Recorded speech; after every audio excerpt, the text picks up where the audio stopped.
welcome to Talking TSM, the Game House's talk show about TSM's LCS team.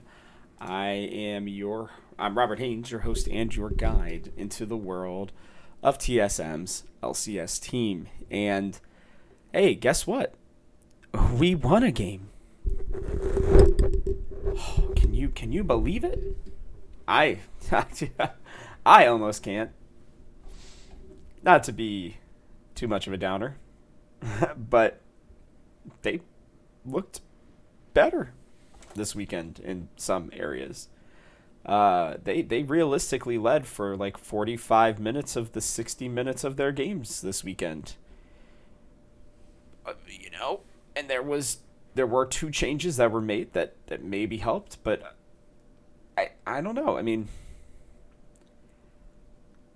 it's a victory Monday. There wasn't the 2-0, so we're not going to do a big celebration. But we take 1-1 for right now. And the first game of the weekend, which I hope that you all had a good weekend, by the way. I should say that more often in these. Yeah, I hope it was a good weekend. The first one that we have here is FlyQuest. So this game was something.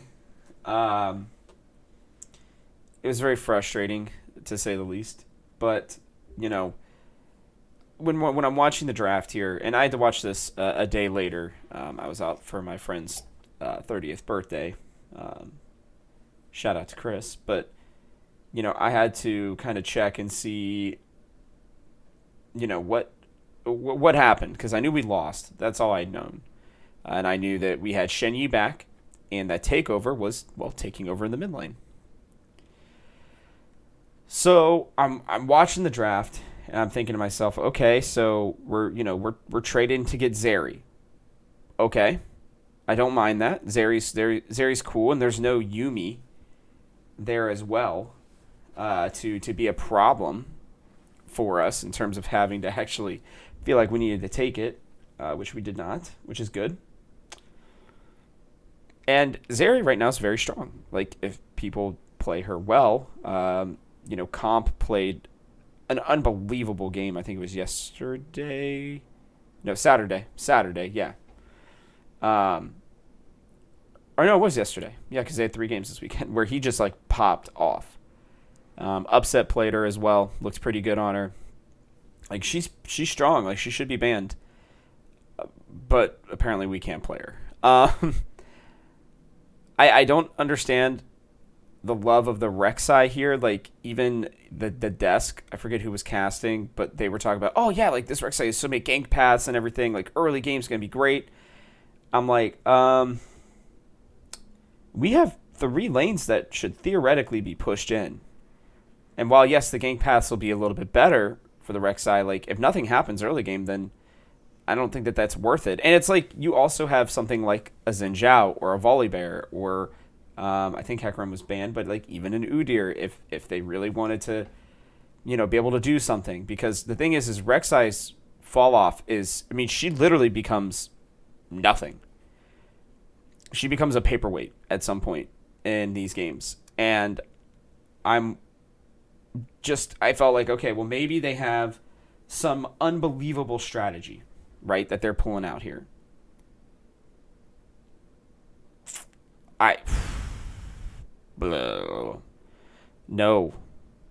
No, clearly not.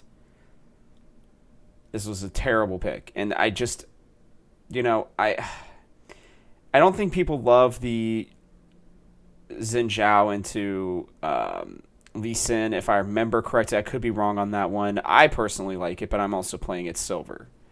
So, yeah, I don't remember. I don't know. Either way, and even Volibear I know is actually a good matchup into Lee Sin. And Volibear has a nice stun. He's a great frontliner. He can dive very deep into towers. And I'm thinking, why don't we play something like that? But I guess they wanted the damage on Spica, and we're hoping that he'd be able to do something in the early game. He didn't. Spoiler alert. Not really, at least. Wasn't much for him to do. I liked our solo lane picks though. I did. I think Ari's pretty strong, and I don't mind her into Syndra. I know Syndra's got the easy stun and scales better, but like there's a lot of mobility, and she's just a good pick overall. And there's going to be a difference, by the way, between this draft and the next one that I am going to discuss about the fact that, in this one we're picking outside of the Rek'Sai, very meta picks, right? Very much like standard meta picks. And maybe it didn't work as well as it should have. But then I love the idea of Huni on Tryndamere. Now, obviously, the Gragas becomes a problem. It's just so hard to do anything against him, I mean, luckily Huni was able to get some towers and stuff, and I think actually played the matchup about as well as he could have. But, yeah, I knew Gragas was going to be a problem, man. I hate that champion.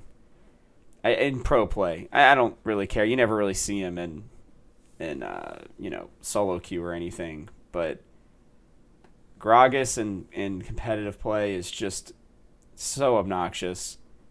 When he's like in the meta, I hate it. I get so just blah. I don't really know why. I know he makes exciting plays. He's interesting to some people, but I don't find it to be interesting. The crazy thing is even with all this, we actually had a lead for most of the game. We got a great first kill early on, and it seemed like, okay, take over. Like, we are very good, by the way, at 4-man ganks in the bot lane. That is something that we seemingly are just very good at.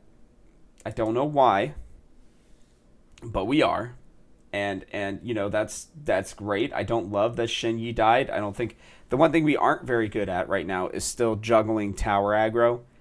It's been a bit of a problem for us, and it's caused us to have more unnecessary deaths than we should have, which shows again that the communication's just not there. But whatever. And we get a 2-for-1 in the bot lane, and I'm like, okay, our 2 carries, like the 2 that are actually going to be involved in team fights, in the Ahri and the Zeri, all have the ability to get kills.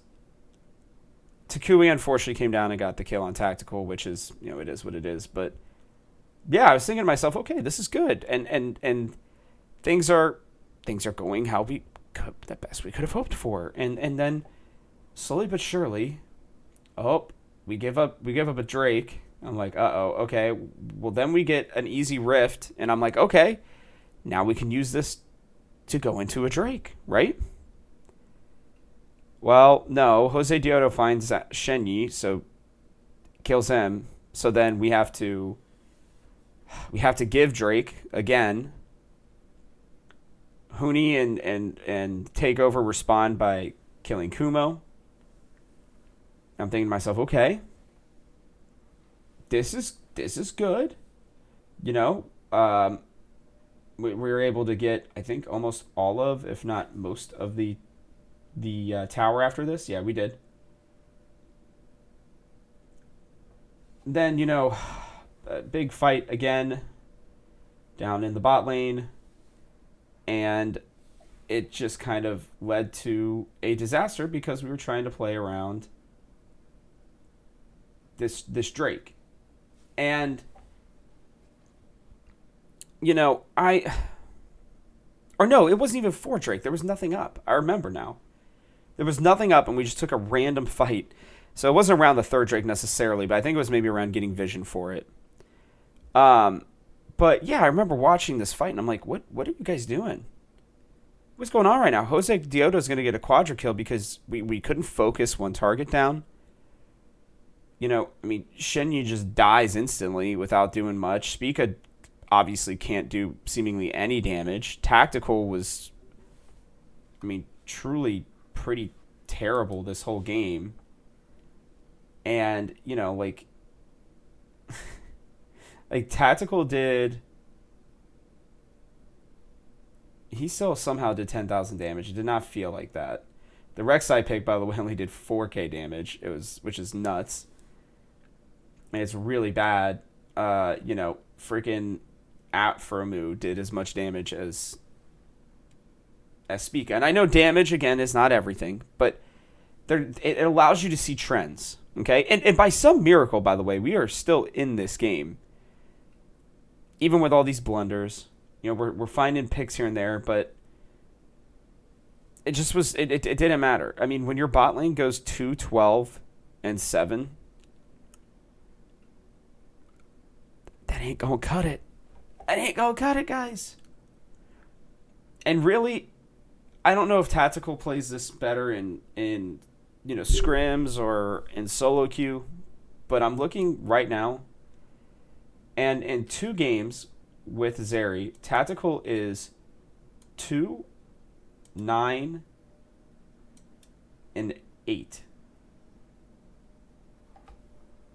2-9-8. Now they haven't updated the rest of his spreadsheet there, so I can't see like what his gold lead or any of that was in either of the games. But dude, you can't do that. He seems to farm well on her. That's good. Congrats. She's especially late game is super easy to farm with. But like he just doesn't have these moments where he takes over. He just doesn't have these times where he can really do what I think he's used to doing. And Zeri would seem like the perfect champion for him, but it almost feels like a double lift, Senna problem where he just it's a super OP pick. Every time you pick it though, he just doesn't play well on it. I know it's only been twice, but I mean it's looked bad both times. And I think Tactical's pretty good, but it's just this game was just so rough from him. I mean, realistically, the top side of the map was fine. I do think if Spica has a better jungler, I really do think a Xin Zhao or a Volley or even an Udyr, something, I think would have been much better than what we saw from him in this game. And it's kind of becoming a consistent trend with him right now. My worries with him are stemming from the fact that, yeah, he's got a lot on his plate, but, I mean, he's doing nothing for big portions of the early game. And we are consistently ceding over objective control. All these other teams, they're smart. They'll pick a fight, try to get a pick before, everything gets started. They will, they will have better vision, timings, and setups. And yeah, I think a good amount that's positioning and communication. These are not things that Spica can control all of. But it would work better if you didn't have a champion that is basically useless if they get no early momentum, which he did not.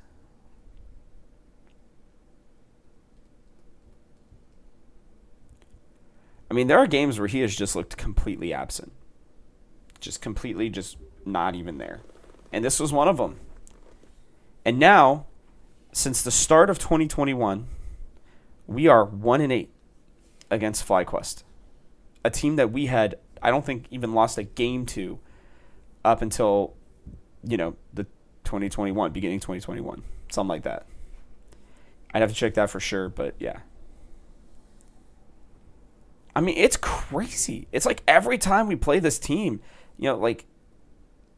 I'm super pumped by the fact that we don't have to play them again, in this split.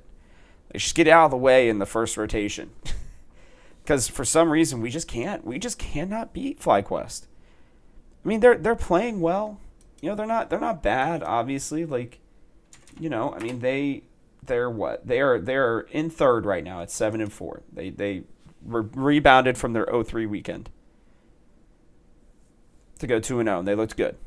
And Jose Dioto looks good. Tukui looks good. They Johnson, Aframu, Kumo has been playing way better than I thought. I think he's just such a really good, weak side. Just don't worry about him. Let him make little plays here and there. They're I don't know. It's crazy to me. And what's even crazier is the fact that there's still a small chance that we can make playoffs, by the way. If we had found a way to actually win this game and close it out, we'd be sitting 2 games behind teams like Evil Geniuses and Golden Guardians and Dignitas. Like there's like guys, the middle of the pack, and I'm not gonna give us hope about playoffs right now because I mean, really that should still be the furthest thing from our minds. Like we'd have to win every game from here on out. At an absolute minimum, and I do mean literal minimum, we would have to go 5-2 or 6-1 from here on out, and we'd have to beat teams like Team Liquid and Cloud9. Either that, or they could be our 1 or 2 losses, maybe. But I mean, the LCS is the parity in the league is there right now. Everybody's beating everybody right now, except for Cloud9 and TL. So, maybe if more people do a little bit more beating up of each other. I mean, we're only 3 games back of Evil Geniuses, Golden Guardians, and Team Dignitas, and we play each of them once. So, you win there, you're 2 games back. I mean, it's not a likely world, but this FlyQuest game would have been huge if we had been able to pull this game off. It's like, oh, okay, this team gets a little momentum, right? We head into the Golden Guardians game, which, again, spoiler alert, we end up winning. And I'll explain why and what I saw. And you start to think to yourself, could this team pull this off? They don't have to be perfect, but could they pull this off? Like, seriously? Could this happen right now? I mean, listen, here's the deal. Two wins is good. I'm fine with this right now. I really am. I would have loved, again, a 2-0 weekend would have been huge. It would have been super nice. But even if we just go 1-1 for the rest of the split, that's fine. I would love a couple 2-0 weekends in these upcoming ones. I think we've got a chance to do it, especially next weekend, and I'll explain that more on Thursday. But boy, fam, I mean, this was a game that got away from us yet again, and it happens every single freaking time with this team. And we always are the ones, like Jose Dioto, I think just like is chomping at the bit when he gets to play TSM right now. He just seems to have these unbelievably awesome carry performances that people are like, oh, that's the Jose Dioto that we saw at 2020 Worlds. This is the guy who FlyQuest signed to be their next face of their franchise. And damn it all if he's not playing well. Slightly disappointing, but that's all right. Now we head into the non-disappointing game, Golden Guardians. Okay, I already ruined it, I know, about the win, but, I do want to talk about this game in a pretty serious mode here because, I'm watching this draft and I'm thinking to myself, okay, I don't know how I feel about Varus and Silas. I was like, man, they're not. I mean, like, Varus has been played sparingly. And I know that Silas is good, by the way. It wasn't because of the pick being Silas in and of itself. My problem was that it was Silas into a Corki. I mean, and in reality, maybe I shouldn't have been as worried.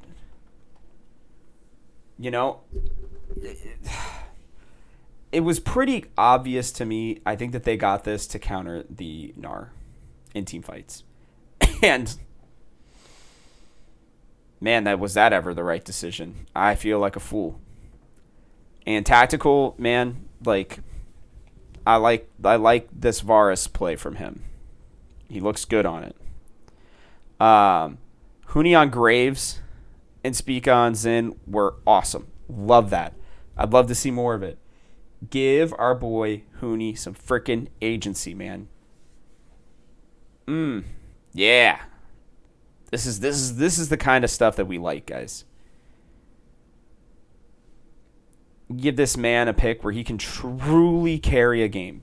Like, people don't realize it because Graves seems like such a, well, yes, he's an 80 carry, and yes, he does well in lane matchups, and right now with Hullbreaker, he's split pushing, but even in team fights, especially before the Hullbreaker nerfs come in, which I believe is going to be at the end of the month. I don't remember. I'll have to look again at the patch notes, but it's working with, and it's such a great item for somebody like Huni. and you give him a Graves, and then you give Spica a champion like Xin Zhao where he can get in, he can disengage, he has good clearing. Like Xin Zhao should be like Spica's main champion for me. I would love to see, because you know how Spica does this, and he did it last year, especially when he was really comfortable with where the team was at. He would play the same jungle champion over and over and over, right? It was Hecarim, then it was Udyr, all the time, right? And this is just something that I think he does because it makes his job really easy. He can turn his brain off in terms of actually needing and knowing how to play the champion. And then he can actually just, have an impact on the map. Like a pick like Rek'Sai, it's just she doesn't have the ability to do everything that is needed. Like, yes, she can get around the map quickly. Yes, she can gank fine. But if you don't do that early, and if you're getting tracked like FlyQuest were tracking Spica on the Rek'Sai, then she's just useless. And so with this Xin Zhao, I was like, okay, all right, I like what I'm seeing here. This is what we wanted. I will admit, late game should have been a much bigger problem. Like, Huni Tactical and Takeover are going to be strong, but right now, the combination of Corki and Jinx is just so hard to do anything about. I mean, they just dish out damage, and so much of it as the game goes on. And, especially with this annoying Luden's Echo build, where, one big rocket can just burst an 80 carry almost completely.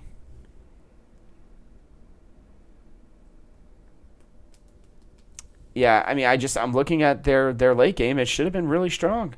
You've got the Gnar and the Lee Sin for playmaking. You've got a Nautilus for either engaging or disengaging. And you have two carries that can sit in the back line and just pour out the damage. I think the difference really was just giving Takeover this Sylas. I think I just ended up being really, really wrong with it.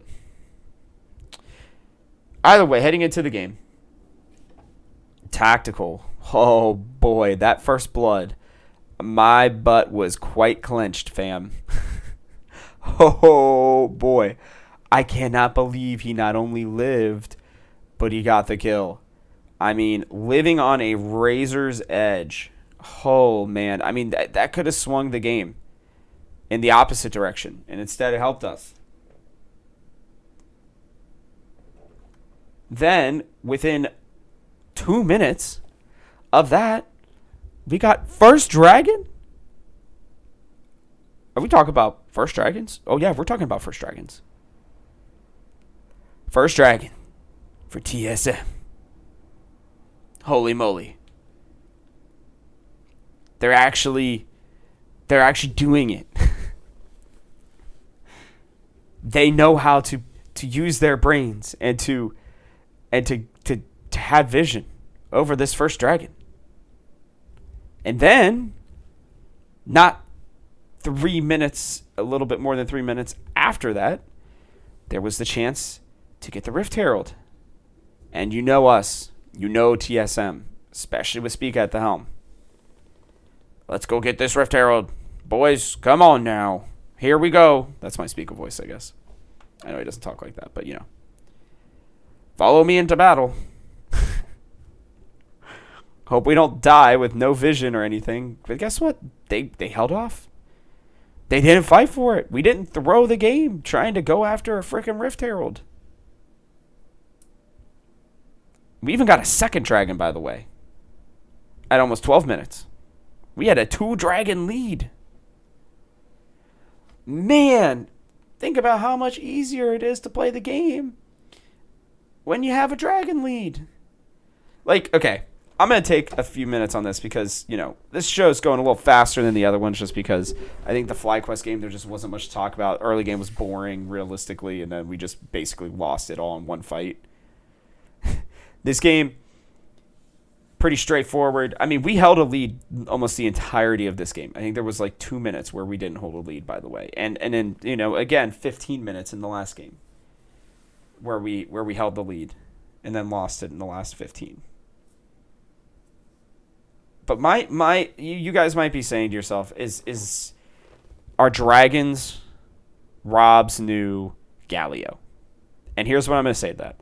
No, Galio is also awesome and got picked and looked really good in the LEC.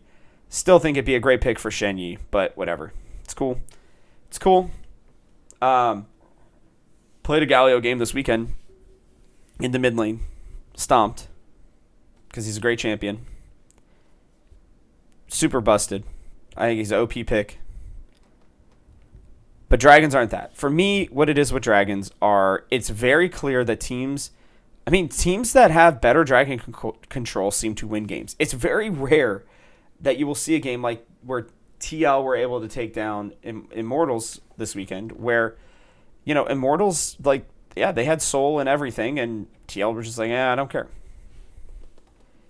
That's just, when your team is struggling a lot, I feel like, Dragon, my goodness.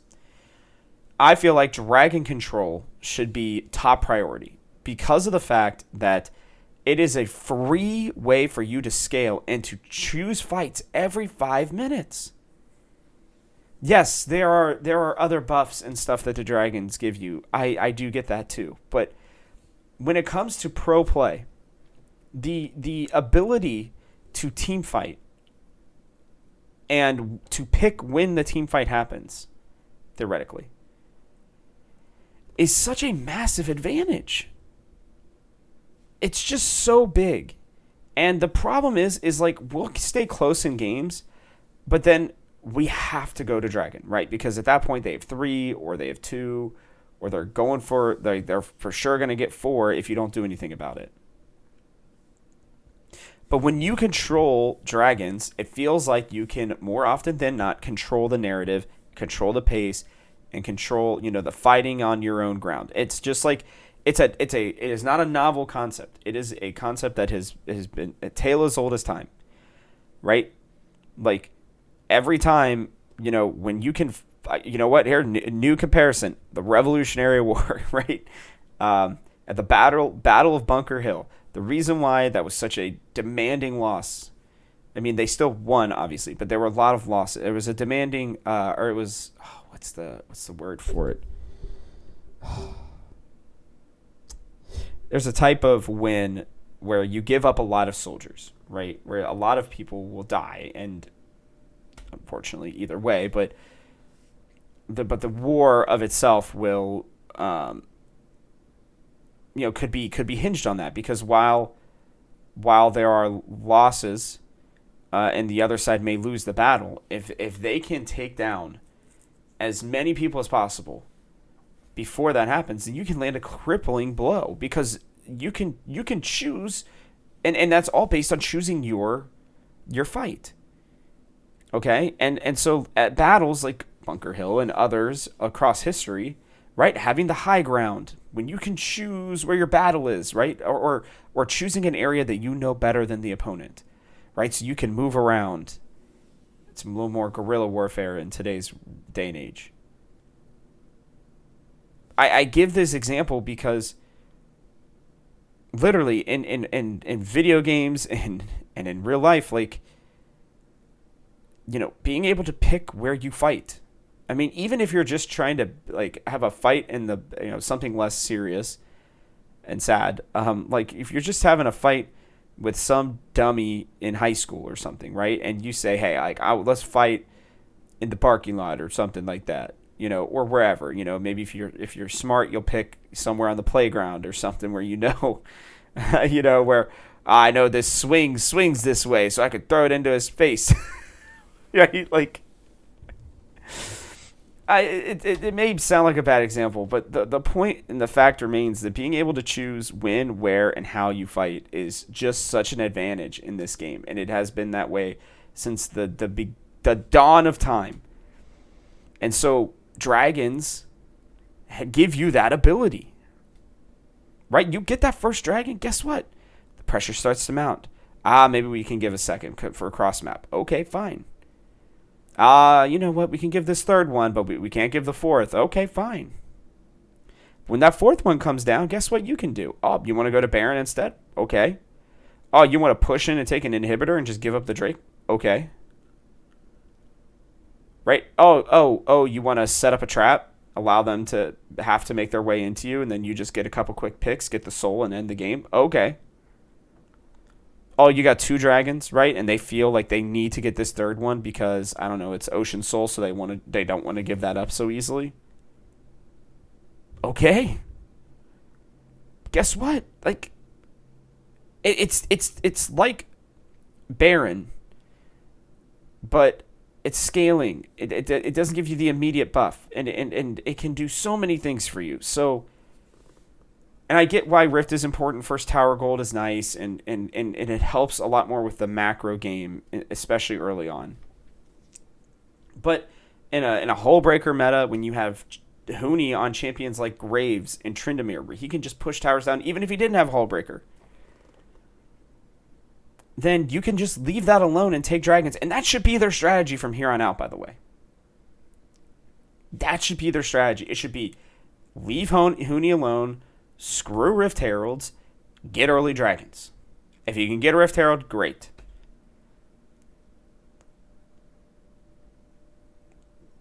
That's why I like dragons. I was a much longer rant than I intended it to be. But it's just, it is so freaking important, guys. It's so important. Shenyi gets caught out again, by the way, in the freaking jungle warding, and I know it happens to a lot of supports, but man, it feels like he gets caught out a lot. Sometimes it feels like it's intentional, others not. Sometimes I worry that his map awareness is not there yet, but it's fine. That's cool. I'm glad, whatever. Like, it didn't cost us the game or anything, and generally speaking, he played a pretty good game. His devours, I think, were pretty on point. Saved Spica at least 2 or 3 times. Little, get out of jail free card there, but was happy with that. Fight at 4th Dragon was awesome. I mean, seriously, this is what I'm talking about, though. And yes, we got a little lucky on this one with the package from Ablaze Olive, knocking, I forget which people it was. I want to say it was Tactical and Spica and Huni back over the wall, but you just keep seeing Licorice, and you're like, oh god, here he comes. Like, here he comes with the ult, and he just hops in. I think he flash hops in and ults, and I'm like, oh god, here we go. Here's where we start losing. We've been winning all game. Everything's looking so good. Oh god, here he comes. He knocks us in the wall, and I'm like, oh, but wait. There's Takeover, who's been sitting on the side, who's been playing out of, in Fog of War for the entire time. Like, during this dragon fight, they didn't know exactly where he was, and he had stolen the Gnar ult early. And here's the reality. I do think that we win that fight, not as convincingly, but I do think we win it either way. But, Takeover uses his ult, turns the fight right back around, and I want to praise him for the fact that, like, his positioning was awesome for that fight. And it's clear that he understands this champion. I mean, 3-0-10 with 324 CS into a freaking Corki, and being able to use, like, that was the entire purpose, I feel like, with picking this pick. Well, comfort for him as well. But, the ultimate from the Gnar is so strong on him. He just did even, like, the damage from it because his AP is so good. Dude, I mean, it was such a... I was like, oh, thank you. And, yeah, again, our guys lived because of the packaging stuff from Ablaze Olive, which is so unfortunate for him. I don't know. I still feel like we win that fight either way, or at least go even and still get to continue the game. And to be fair, but, like, we had given up two more dragons during the mid game, but we were allowing ourselves to do other things. We didn't have to worry about it. We weren't 22 minutes into the game and being like, oh snap, like, we got to get a dragon here or they're going to have soul. And even if it's Cloud Soul, it's still useful.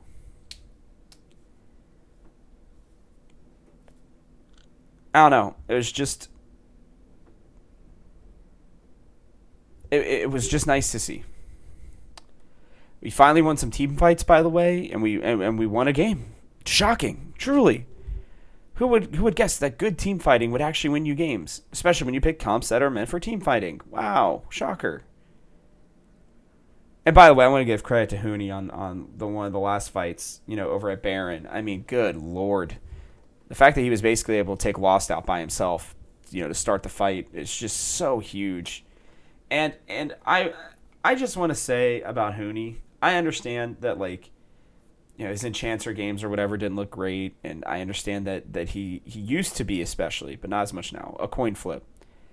I think he has really settled into a good style. I think that he, when played in normal game modes with a team that is not complete trash, plays so well. And we saw that in this game. I mean, he played so well. God, it was nice to see. And I'm just sitting there and I'm like, oh, there's Hooney. There's my boy. And even in the game before with the Tryndamere, he played it really well. Every single person on this team, I think except for him, has been at fault for a loss. I could be wrong, especially, again, maybe on one of those Enchanter games, but it just, every time I'm watching these games, he's not really losing lane. And if he, and if he is, he's giving it the respect it deserves. He's playing so much more of a well-balanced style of League of Legends now that I cannot express just how great it is to watch him do this and to see him evolve into this kind of guy where he can still carry if he needs to. He can still make plays. He's always looking to make plays. I know he's not the veteran voice maybe that we would want, but man, I'm sorry. I do get this way with certain champions and certain characters and certain people and all this stuff, but I'm watching everything fall around, and yet Hooney is the only one out there who is seemingly just doing his job and doing the best possible way that he can to try and try to get us a dub. I mean, really, he is. I mean, it just... And I know that there will be well, Rob, you should go look, it's really not actually that great. He's messing this up and messing that up and blah, blah, blah. And it's just dude, I don't think you guys are right. I think he's looking really good right now.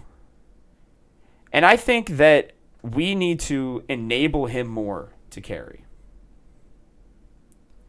It was a great win over Golden Guardians. I mean, really, that was the cleanest game that we have played all year by far. By far. I don't even think it's close. The other win was cool, seeing Tactical take over on the Jinx. It was oh my god, here he goes. He's so cool. But, dude, it's just this. If this team had come out playing this way 4 games ago, right during the big, 3-game weekend, we could have had a chance to turn everything around. And I'm glad they did, because that 4-game stretch was abysmal. The FlyQuest game all the way back to all 3 games on the, Super Week. Back to that 100 Thieves game. I mean, those were painful 4 games. I didn't care as much about the first 4, whatever. We figured out a win. I was okay, maybe we'll start turning it around. And then you go into Super Week and you just absolutely poop the bed in the way that they did. Yeah, I didn't like that. And then, the Saturday game, it's okay, maybe they're turning it around here a little bit. You're 15 minutes in, you're okay, they're looking pretty good. And then, I'm oh God, all right, here we go in the Golden Guardians game. We'll see what happens here. Go into the Golden Guardians game, and guess what? We played really well. And that brings me into my thoughts for the weekend, guys. I just think comfort champions when you're losing is just so much smarter. We're losing and we're bringing out this, Enchanter, Smite support top, baloney. And I know, yes, it gave us one of our wins, but it's like it threw off everything else. Like, you can just tell. I mean, it's such a different style to have to learn. And just giving, you're taking away the opportunity from one of your best players in Hooney to be able to carry the game and in hopes that everybody else can play a good game. I like comfort champions, when you're losing especially. Otherwise, if they were winning and they were testing some stuff out, I wouldn't have a problem with it. But when you've been losing as much as you have, get them on comfort champions every freaking game. Make it super simple, straight up team fighting. And what I mean is, like, every team is a team fighting, well, to a certain degree. But I mean, like, more of whatever the team fight is, their role in that team fight is very obvious, right? Like, in this game, it was very obvious. Takeover, either get to the back line or counter with the Gnar ult or Gnar ult them into the wall. That was his 3 jobs. Very simple, very straightforward. It was like, choose path A or B. All right, with A, you go and you try to kill a Blaze Olive or Lost. Awesome. Okay. If you have, in path B, if you have the Gnar ult, then you can go either 1B or 2B. Okay, cool. Super simple, super straightforward. Right, with Spica, same thing. You either dash in towards the carries, or you use your ult, or path B, you use your ult to either disengage or to create a zone around your champions where they can do damage. Right, where you can block a lot of what's coming from a Blaze Olive and from Lost. Simple, straightforward. Hooney, do damage to everybody. Or be in a side lane and kill everything. Cool. Tactical, just continuously fire your Q at the squishies. Ignore everybody else. And guess what? Tactical was doing such a great job of this entire game. Oh, it was so cool to see, man. I was just like, yes, Tactical. Let's go, baby. It was poke. It was Q after Q after Q after Q. Right? I mean, just taking Lost and a Blaze Olive down to a place where they just were, they were scared to fight, and they didn't have much to save them, really. Especially in mini Gnar form, like, those Qs were stacking up, man. And then for Shenyi, you press R on whoever is going in and dying first. Keep them alive. Most likely, either that or make sure the Tactical lives. They did that. It was so nice. And this second game was like a true form Hooney Spica and Tactical game. I mean, just look at the scores and look at the way they played. And it's like Hooney has the GA at the end of the game, and it's like, oh, dude, he can go do stuff now, right? Like, he can play a little bit more risky because he's gonna live, right? Like, through the initial burst. But if he can lay down the damage, you get a nice tactical Q over top. Speaker or takeover come in and finish off whoever it is. You're at a man advantage every time. Like, I would love to see this exact same team comp next week. Why not? I think it's great. I mean, there are comps that it won't do as well into, but I think the idea surrounding these comps is how they need to play. Because players like Hooney need more agency. He has got to be given the opportunity to make his own plays and to set himself up to be able to have impact in these games. I love the Tryndamere pick. I love the Graves pick, man. Give him Gnar again. Let's let him go to work on it. Just give him these champions. It just felt like every game I was watching, and I'm like, God, dude, they're just not giving him an opportunity to do anything. And it honestly felt the same way with Kaido, but whatever. I'll talk about him here in a second.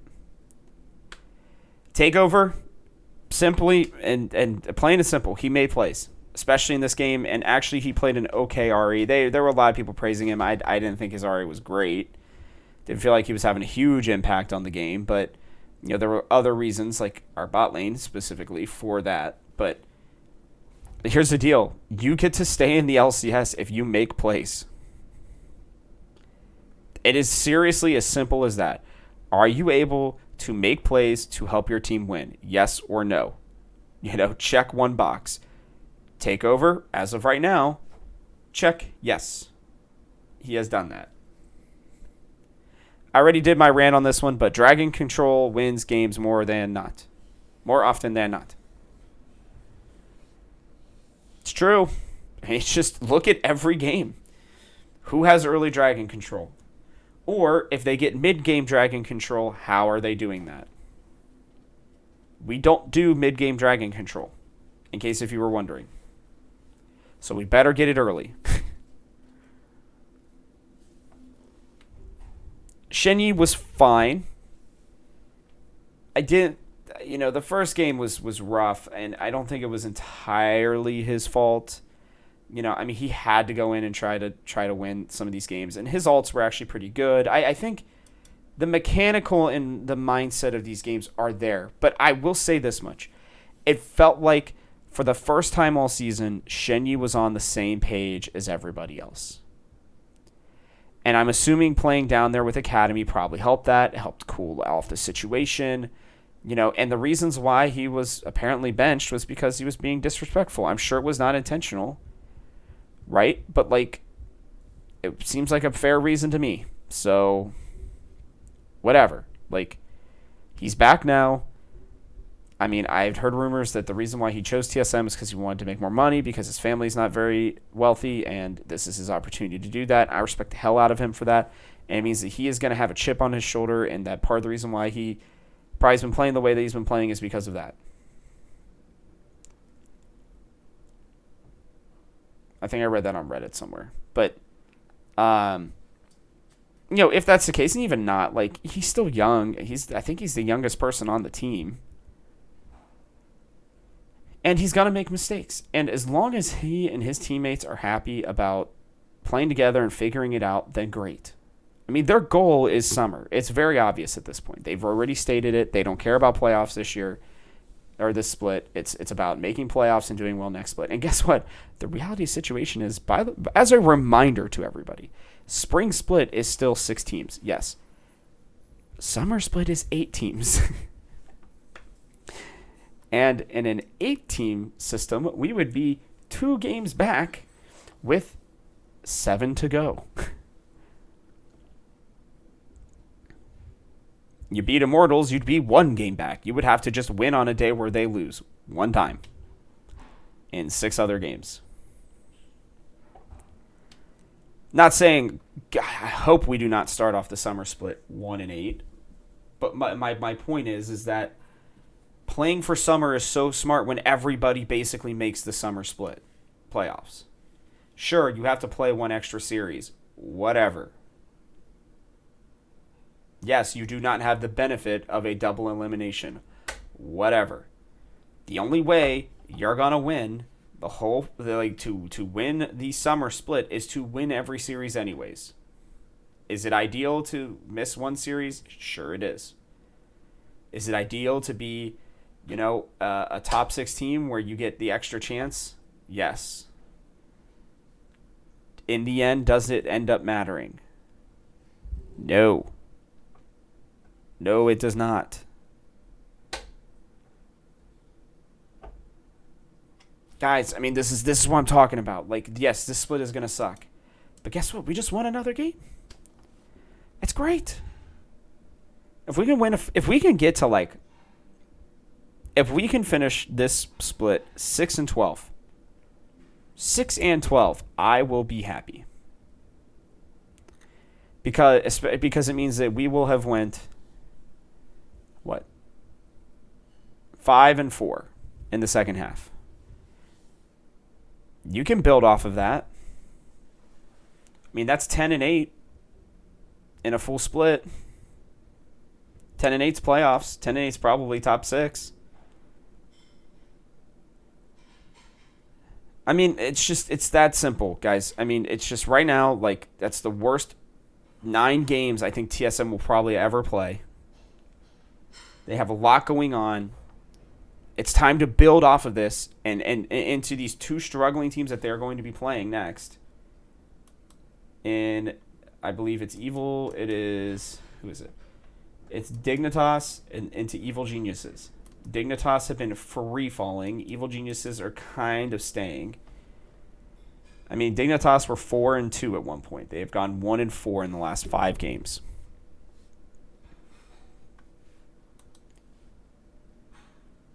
They lost to FlyQuest, and they beat CLG this weekend.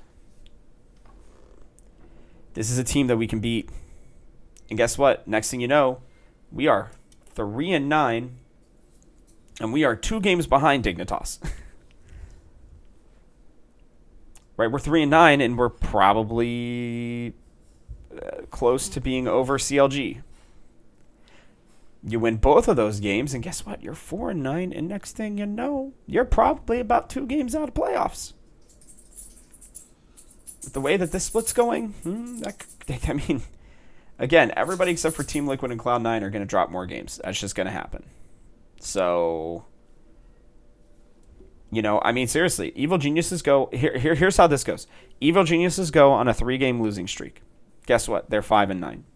Golden Guardians, 3-game losing streak, 5-9. Dignitas, 3-game losing streak, 5-9. Immortals, even if they go 1-2 over the next 3 games, 5-9. CLG are 1 game away from us. If we win our next 3 games, starting this weekend, for those of you who are actually super concerned about playoffs, even still, if we win these next 3 games, guess what? We are in it.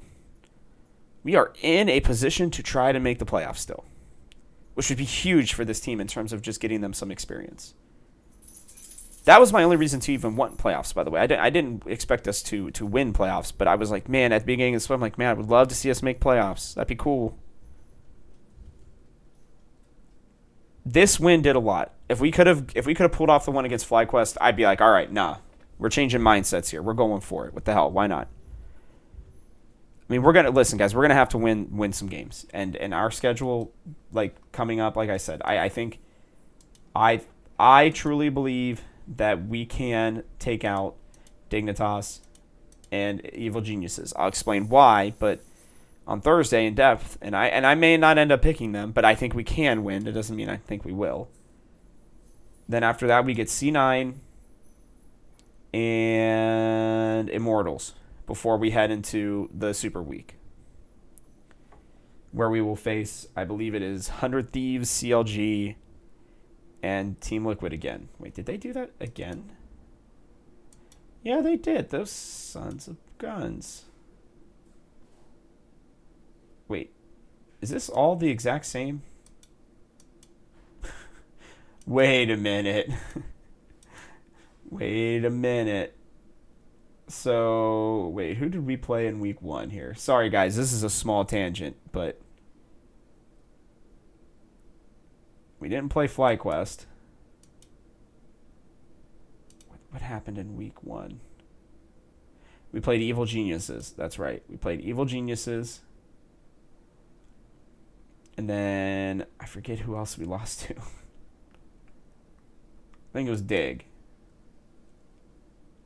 Yeah, then we played FlyQuest and Golden Guardians. And Immortals. And C9. They are the same! While we may play them technically on different weeks, we are playing the same weeks with the same teams. I have to check this. I didn't realize this because then the Friday, Saturday, Sunday games were 100 Thieves into CLG into TL. Dang. Interesting. Did not realize that. Sorry, guys. Total tangent there. Interesting new fact for you, though. All right, last thing here before I, continue on on a small ramble there because I was kind of surprised by that. I hope they're figuring out what they need to with Kaido, by the way. I know he didn't look great in the TSM Academy games, apparently. That's fine. I'm not too overly concerned about that. He's just getting down there. I'm sure they're going to stick with Takeover into this next weekend. I mean, they literally just won a game.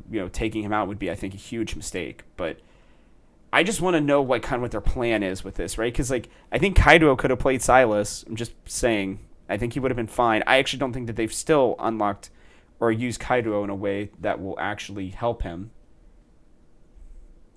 Like, I really just don't.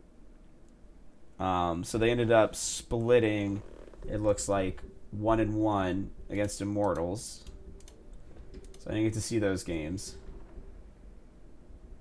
Let's see here. Day 2, Immortals. There we go. So we had Takeover.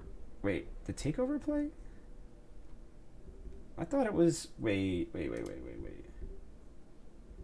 Yeah, they're showing Takeover for some reason. Okay. That's wrong. Takeover didn't play those games. I was almost certain that it was Kaido. If he did play, his game 1 was good, 4-0-4, and then his second game, I don't know how you don't get more fed with Vhagar, but either way. My point is that I want them to figure out what they want with him. Okay? Like, it doesn't... Oh, I was looking at the wrong games. I'm an idiot. Wait, no, I'm not. Okay, never mind. I'm still an idiot. Just ignore me. Yeah, I am looking at the wrong games. Why do they not have last week's games up here already? What the heck? What the heck, guys? What is going on right now?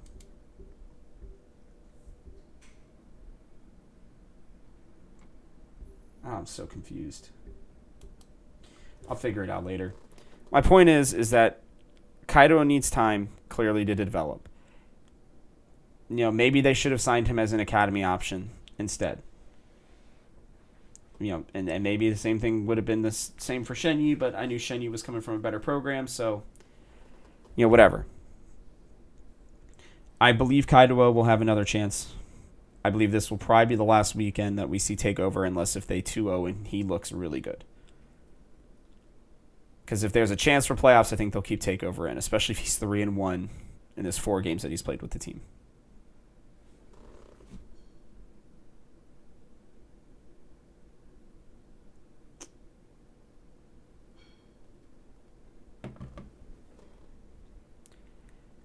It's just as simple as they're learning, they're doing what they can. But, you know, if they're not going to keep these guys for the summer, I don't know. I just struggle with the Takeover decision, to be honest with you guys. I really, really, really have been struggling with that one because, like with Shenyi, there was clearly other issues. With Kaido, I don't, you know, unless if he said something or did something that I didn't know, you know, then that's fine. But I don't know. I'm just struggling. I'm just struggling with it because if you want him to play in, you know, in the summer and be useful,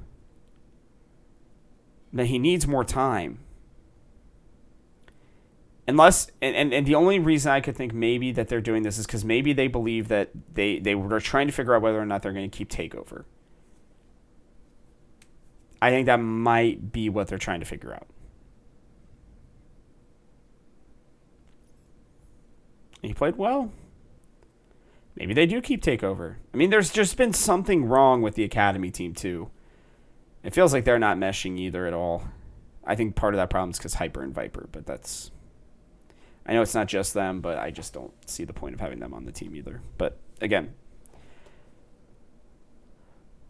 these are just the things I'm thinking about because it is something that we're going to end up having to discuss during the offseason. Who's going to play? A lot of people think that TSM are going to make big moves. I tend to agree, but if Shenyi shows that he can play well, you know, if Kaido starts to figure it out, then maybe they don't. Man, I know. This MSI break is going to be tough. There's just going to be so much to go over, guys.